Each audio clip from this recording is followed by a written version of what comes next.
मैं बहुत बार बताता हूँ, आपको विश्वास नहीं होगा।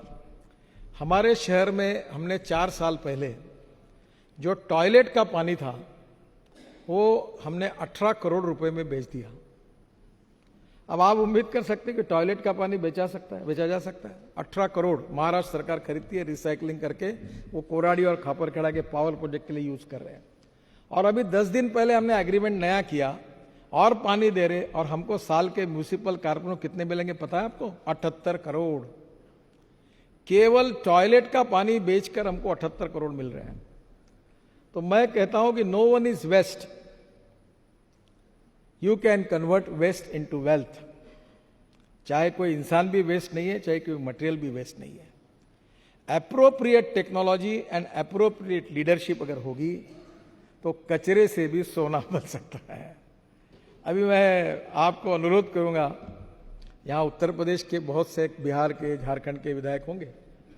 अभी ये एक पानी जो हमने निकाला, ये पानी से अभी हम मीथेन निकाल रहे हैं नागपुर में, और मीथेन से CO2 अलग करके बायो CNG निकालकर 50 से 55 बसेस उस पर चला रहे हैं। Pollution free, cost effective import substitute.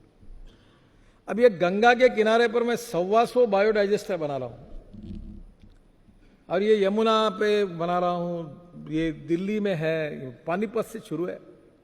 40 उपनदी और नाले हैं जहां भी हम लोग काम कर रहे हैं। 189 प्रोजेक्ट्स कर रहे हैं, 25,000 करोड़ खर्चा कर रहे हैं। 100% हम पैसा खर्चा कर रहे हैं। अब मेरी योजना ये है कि जिसके लिए मैं आपसे अनुरोध करता हूं कि गंगा के किनारे पर जो विधायक वो सामने आए, वो जो बायोडाइजेस्टर से पानी शुद्ध होगा। तो मैं पावर मंत्री जी के पास गया, मैंने कहा आप मेरे गंगा के लिए मुझे आपका एक सहयोग चाहिए कि गंगा के किनारे पर टोटल 24 पावर प्रोजेक्ट है। बिहार में है, झारखंड में है, उत्तर प्रदेश में है, ये सभी गंगा के किनारे पर है। तो आप उसमें मेरा पानी आप पावर जनरेशन के लिए यूज करो। गंगा का सीवेज वाटर मैं अच्छा करके आपको देता हूँ। ये पाइपलाइन से पहुंचा तो 1 आध पैसा शायद बिजली महंगी होगी, पर शायद सस्ता भी हो सकता है। जब मैंने उनको कहा, उन्होंने कहा 12 प्रोजेक्ट हमारे चालू है, मैं पानी लेने के लिए तैयार हूँ, हमारा अभी एग्रीमेंट होगा। उन्होंने ऑर्डर भी निकाला है, और ये पूरा गंदा पानी मैं जो गंगा का शुद्ध करके उनको बेचूंगा, उससे पैसे मिलेंगे।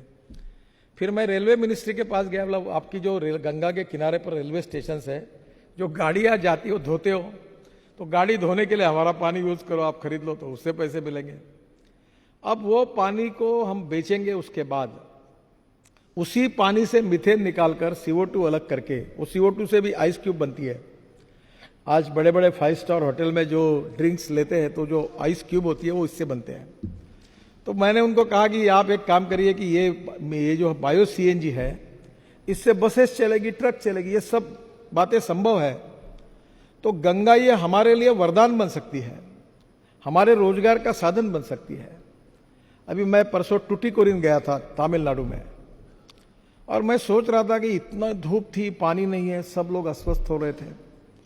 तो मैंने कुछ इंजीनियर्स को बुलाया था, और अब ये नई कल्पना ऐसी मेरे मन में आउट ऑफ बॉक्स बातें बहुत आती है। तो मैंने उनको कहा कि ये जो चेन्नई में आप पीने का पानी दे रहे हैं, जिसका डिसैलिनेशन कर रहे हैं, ये कॉस्ट कितनी आती है? तो उन्होंने कहा सर अब टेक्नोलॉजी बहुत सस्ती हो गई है। बहुत खिंचातानी करके उन्होंने मुझे कहा कि 5 पैसे पर लीटर अच्छा शुद्ध स्वच्छ जल मिल सकता है। अब मैंने कहा इसको समुद्र में हम अगर सोलर एनर्जी पर अगर ये सिस्टम चलाएंगे तो बोले और पैसे कम हो सकते हैं। अब मैं स्टडी कर रहा हूं कि डैम बनाकर बरसात का पानी रोककर वो पानी पीने के लिए देने के बजाय और खेती के लिए देने के बजाय, जो 7,500 किलोमीटर का समुद्र किनारा है, वहां सोलर से पानी तैयार करना, पानी डिसैलिनेशन करना, और वो पानी पीने के लिए और खेती के लिए अगर यूज किया जाए तो क्या वो पानी अपने को पुरा सकता है क्या? अभी उसका रिसर्च शुरू किया है। अगर ये किया तो बंगाल से लेकर, उड़ीसा से लेकर, तमिलनाडु से लेकर, हम कर्नाटक के पार्ट में अनेक जगह पर पीने के पानी का समुद्र में डिसैलिनेशन करके कर सकते हैं। और इसलिए ऐसी अनेक बातें जो टेक्नोलॉजी के कारण बदली हुई, जिससे आपके क्षेत्र का जीवन सुसही हो सकता है। अभी एक कचरे के बारे में, मेरे घर पे यहाँ एक मशीन है, तो मैं रोज सुबह देखता था कि जो पत्तियां गिरती थी उसको जला देते थे। तो एक छोटा मशीन है, तो मैं रोज उसमें वो सब पट्टिया वाला ट्रक वालों को कहा कि मेरे घर पे ला के दो, और उसका बायो फर्टिलाइजर तैयार होता है। और आपको ताज्जुब होगा, हमारे महात्मा गांधी जी जो कहते थे कि ग्रामीण क्षेत्र में हम बहुत प्रयोग कर सकते हैं।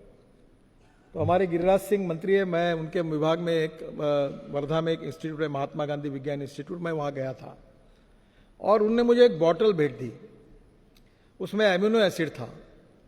तो मैंने उनको कहा कि ये एमिनो एसिड जो है ये क्या है? ये बोले प्लांट बूस्टर है।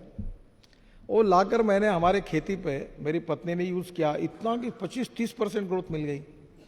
तो मुझे लगा किसान आत्महत्या कर रहे, उनका फायदा होगा, ये तो बहुत सस्ता सोल्यूशन है। तो मुझे लगा इसमें राजनीति भी होगी कि नागपुर में जो हेयर कटिंग सैलून और ब्यूटी पार्लर वाले हैं उनके 50 रुपये किलो में अगर बाल खरीदी करूँगा तो उनको भी जरा अच्छा लगेगा कि वो फेंक देते थे। तो मुझे लगा कि नागपुर में मुझे 500-600 टन बाल मिल जाएगी, क्योंकि मुझे कल्पना ही नहीं थी कि बाल इतने हेयर कटिंग सैलून है, इतने ब्यूटी पार्लर है। सबको मैंने इकट्ठा किया और मैंने कहा मैं 50 रुपये किलो से बाल खरीदी करूँगा, आप मुझे बाल दो। 1 महीने के बाद बाल मिले तो 50 किलो ही निकले। तब मेरे ध्यान में आया कि बाल इतने हल्के होते हैं कि इतने नहीं मिलते। अब आपको ताज्जुब होगा, मैं 5 ट्रक बाल तिरुपति से खरीदता हूँ और वो पूरा एमिनो एसिड बनता है। फिर एक राज्यसभा में एक MP है अभी, डॉक्टर विकास महात्मा, उनको पद्मश्री मिली है, वो जो भेड़ बकरी का उस कम्युनिटी से है। तो मैंने कहा डॉक्टर तू फालतू काम मत कर, तुम ये भेड़ बकरी के बाल काटने का काम शुरू कर। तो उन्होंने चालू किया, तो उन्होंने अभी मुझे 3 टन बाल ला के दिए बकरियों के काट के। तो गांव के लड़के उतने होशियार है कि उन्होंने कुत्ते के बाल, बैलों के बाल, भैंसों के बाल काटना शुरू किया, उससे भी एमिनो एसिड बनता है। आपको ताज्जुब होगा, 900 रुपए की बोतल हमने 300 रुपए में दी। धंधा नहीं करना था।